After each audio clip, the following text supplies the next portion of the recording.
នៅក្នុងបរិបទសង្គមខ្មែរ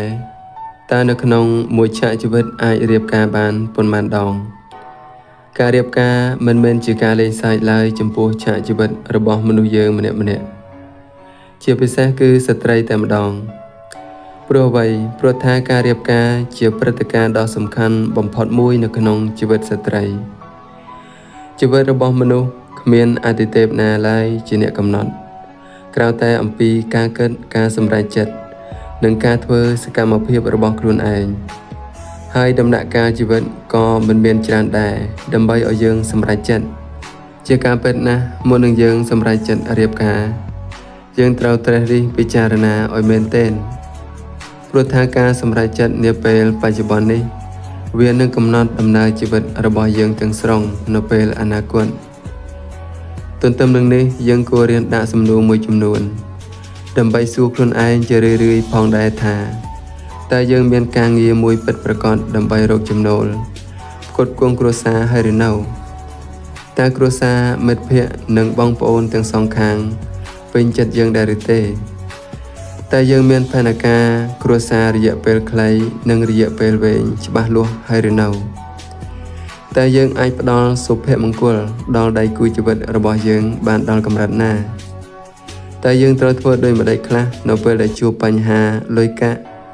បញ្ហាគ្រួសារនិងភាពសោះអង្គើយរវាងដៃគូរបស់យើង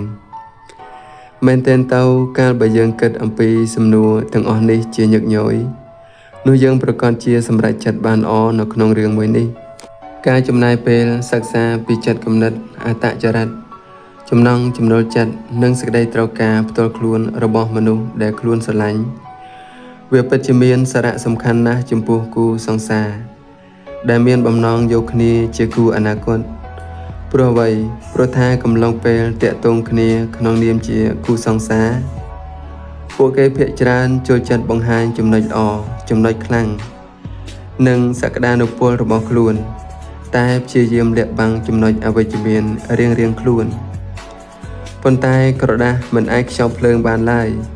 កាលណាពួកគេបានគ្នាជាប្តីប្រពន្ធនិងរស់នៅជាមួយគ្នារាប់ខែរាប់ឆ្នាំទៅចំណុចអវិជ្ជមានទាំងអស់ដែលគេខំលាក់បាំងពីមុនទាំងអបាលមានក៏ត្រូវបង្ហាញចេញមកទាំងអស់ដែលនេះជាហេតុធ្វើឲ្យគូស្នេហ៍មួយចំនួនដែលមិនបានសិក្សាពីគ្នាកាលគ្រាជាសង្សារច្រើនតែមិនចុះសម្រុងនឹងគ្នានិងមានអំពើហិង្សាដាក់គ្នានឹងគ្នានៅពេលដែលពួកគេក្លាយជាប្តីប្រពន្ធនឹងគ្នាហើយប្តីប្រពន្ធខ្លះរហូតដល់ថ្នាក់លែងរះគ្នាទៀតផងក៏មានបន្ថែមពីលើនេះយើងត្រូវយល់ផងដែរថាចិត្តរបស់មនុស្សយើងវាចង់បានមិនចេះគ្រប់មិនចេះគ្រាន់នៅរបស់ដែលគ្មានតែវាឆាប់ធុញទ្រាន់ណាស់របស់ដែលវាបានមកហើយដូច្នោះឯងក្នុងន័យនេះ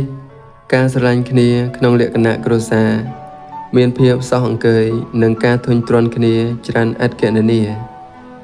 បើប្រៀបទៅនឹងការស្រឡាញ់គ្នាក្នុងលក្ខណៈជាសង្សារនោះឡើយ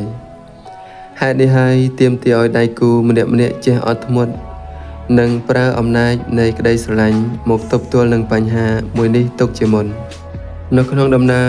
រួមរស់ជាមួយគ្នាក្នុងនាមជាប្តីប្រពន្ធមានបញ្ហាឧបសគ្គការអន់ចិត្តនិងរឿងរ៉ាវជាច្រើនរាប់មិនអស់ដែលតម្រូវឲ្យពួកគេទាំងពីរនាក់ចាប់ដៃគ្នារួមចិត្តរួមកាយ